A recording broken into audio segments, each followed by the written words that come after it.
Hi, everybody. Thank you so much for having me. As mentioned, I am the Director of Partnerships for Black Girl Environmentalist. Black Girl Environmentalist is an organization that focuses on pathway and retention for Black women and gender expansive folks in the climate and environmental sector. So I am, in fact, a Black Girl Environmentalist. But my journey to environmentalism is not traditional in a sense. So a little bit about me. Born and raised in California. I was raised on a small coastal town called San Luis Obispo. And so for those of you guys who don't know San Luis Obispo, beautiful. We have oceans, we have mountains, we have pretty much everything. It's kind of the perfect place. No, I'm just kidding. But it's a great place, and I'm very fortunate to have grown up there. So, outdoors has been a part of my life for, since I can remember. It's part of my fabric, hiking, surfing, all the things. And so that is something that has always been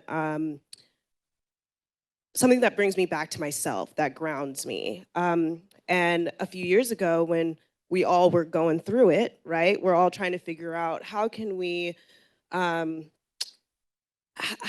ground ourselves? How can we, take care of our wellness? And one of those things were getting back into the outdoors for me. So figuring out how to make that a priority in my life, I decided that I wanted to somehow hold a leadership position in the outdoors. And that led me to becoming a volunteer leader for a nonprofit called Outdoor Afro. And that I held, monthly events that reconnect Black people to nature. And it was through that I realized how important safe spaces were for people to try and explore and do something new were. So naturally, when you're in the outdoor sector, the conversation about environmentalism and the climate conversation comes into play.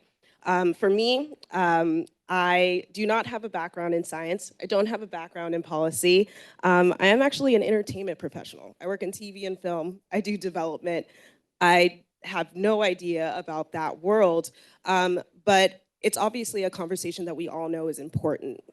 So I started to think about how can I be involved in the conversation? How can I be privy to the conversation? And it's obviously connecting with orgs and folks who are already doing the work. So that is actually how I came across Black Girl Environmentalists.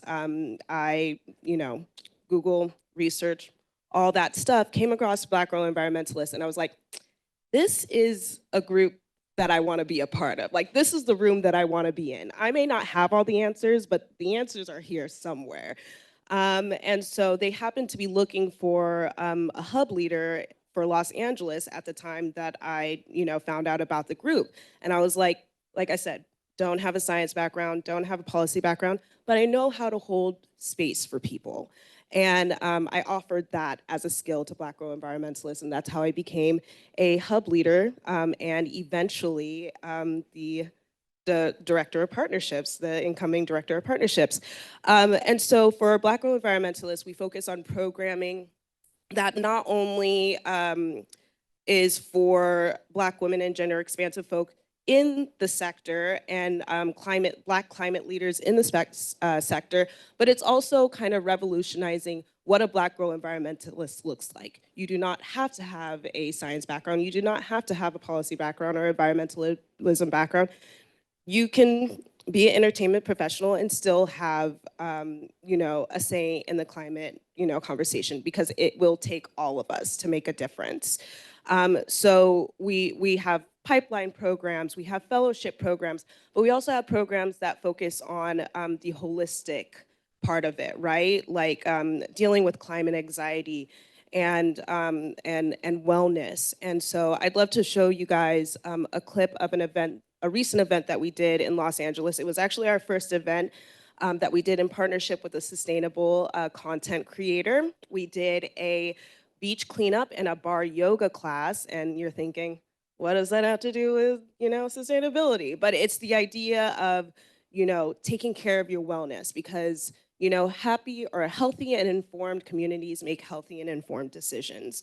So yeah, I would love to show you a clip of the event that we did recently.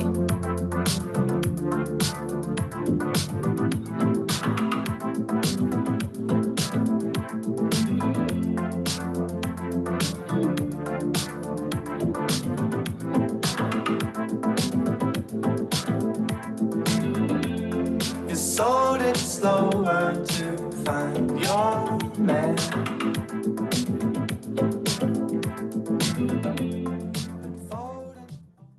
Thank you. I was rocking it in that orange. Was I not? Was I not? But there's something that's so special about seeing Black joy, especially in the outdoors. That beach that we were actually at was Bruce's Beach. And for those of y'all who don't know about Bruce's Beach was, back in the day, it was a beach that was owned by a Black family, and it was essentially stolen from them by Los Angeles. Recently returned and then sold back, but it holds a lot of weight culturally in Los Angeles, especially for Black Angelinos. So it was so special to be able to do it there and kind of reclaim, you know, that space in a way. But you know, my intersection between entertainment and environmentalism and the importance of narrative and the importance of storytelling and the people who are telling those stories, for me, it's making sure that we are helping to reshape what an environmentalist looks like. You know, if people don't see themselves in the conversation, why do they feel like they need to show up? You know, they need to see themselves as somebody who can make a difference and who has a seat at the table. And so at Black Girl Environmentalist, it's really important that we do that. So I am excited to invite you into the conversation. We have plenty of room at our table, so come on and grab a seat. And thank you so much.